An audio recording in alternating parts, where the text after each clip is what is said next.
To old-time fight fans, bodybuilder Lou Ferrigno looked like Abe Simon's ghost come back to haunt the living.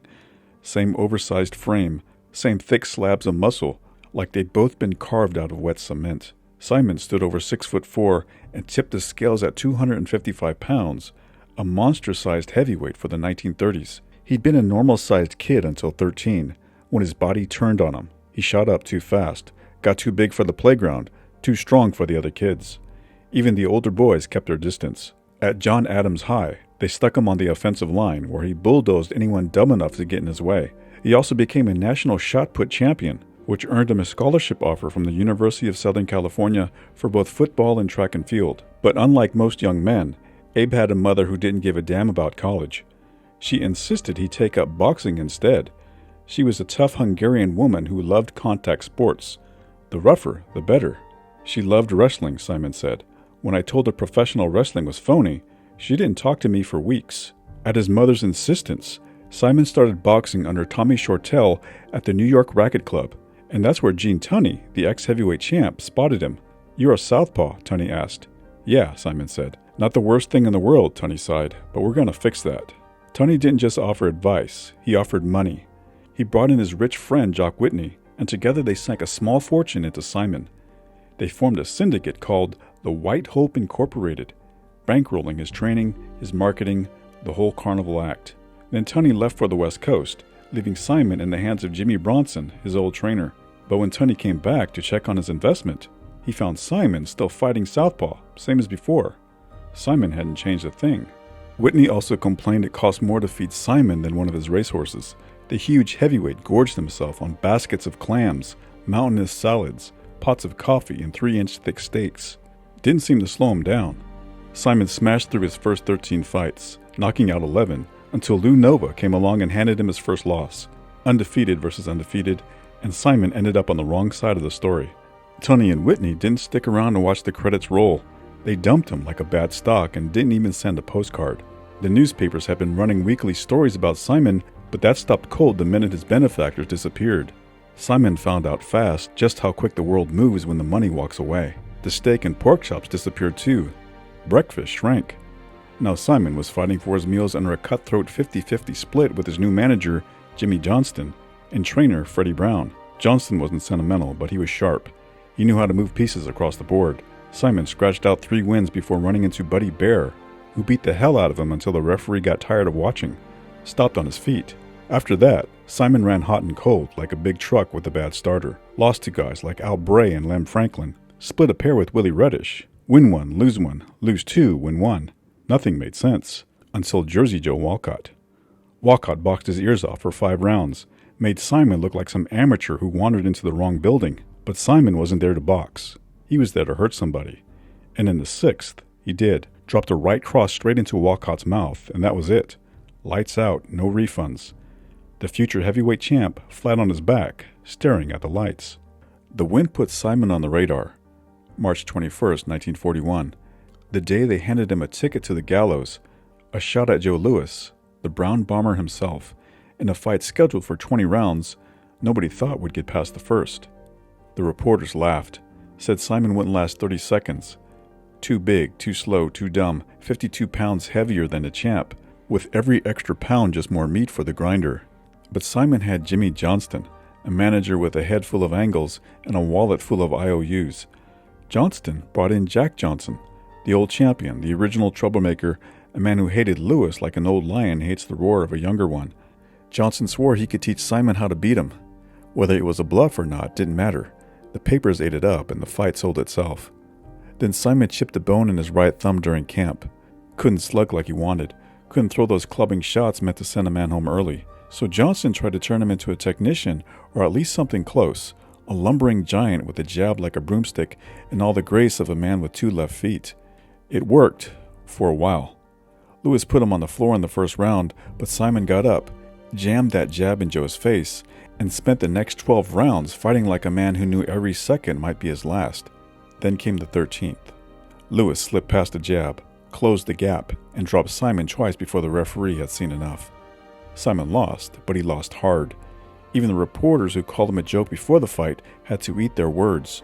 One of them called him a giant hairy mole that just kept boring in on Lewis, no matter how many times the bomber tried to bury him. Even Lewis admitted it, said no man had ever given him such a pummeling, not even Max Schmeling. Simon's the best material to come up against Lewis since Joe won the crown, NBC's Sam Taub said. A little more finesse, and he may make the grade. It's my guess he'll be the future heavyweight champion. Simon joined the National Guard, but his fingers were so large that it was impossible for him to get them inside the trigger of a gun, so they made him a color sergeant. Later, he tried his luck as a cop in New York. Same problem. The revolvers were too small for his hands, so they stuck him in traffic duty, waving cars through intersections. One reporter wrote that Simon's fingers were like bunches of bananas, and athletic commissioners had trouble finding gloves big enough to fit him. It took a year, but somehow manager Jimmy Johnston worked his hustler magic again and squeezed Simon into another shot at Lewis, this time at Madison Square Garden.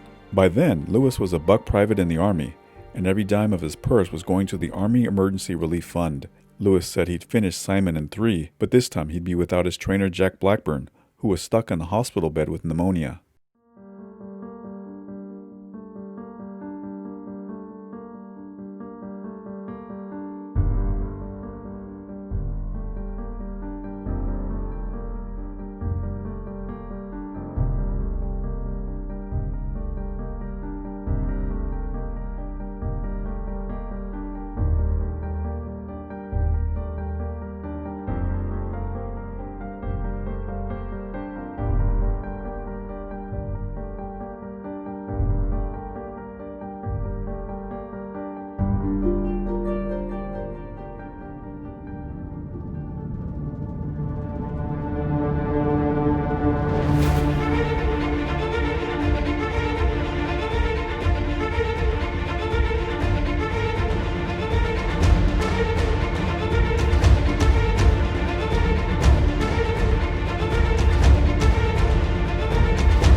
Simon stood there arguing with the referee, swearing up and down he beat the count. It didn't matter. Referees never changed their minds. The reporters tore him apart afterward, called him a natural-born sailor because he spent so much time hitting the deck. One of them said he must have thought every soldier was a general because all he could see were stars. Another one, maybe trying to be kind, called him a muscular Boris Karloff with a heart too big for the rest of him.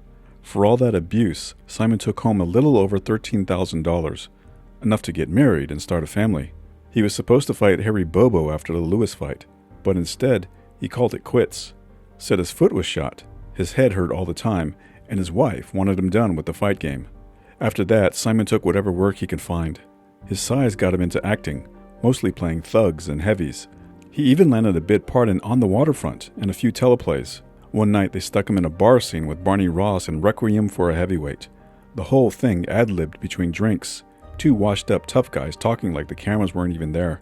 But the whole scene wound up on the cutting room floor, just like most of Simon's life. He picked up work as a referee around New York, but they said he had a bad habit of stopping fights too early, like he couldn't stomach watching someone end up like him. Days he hauled crates for a liquor distributor.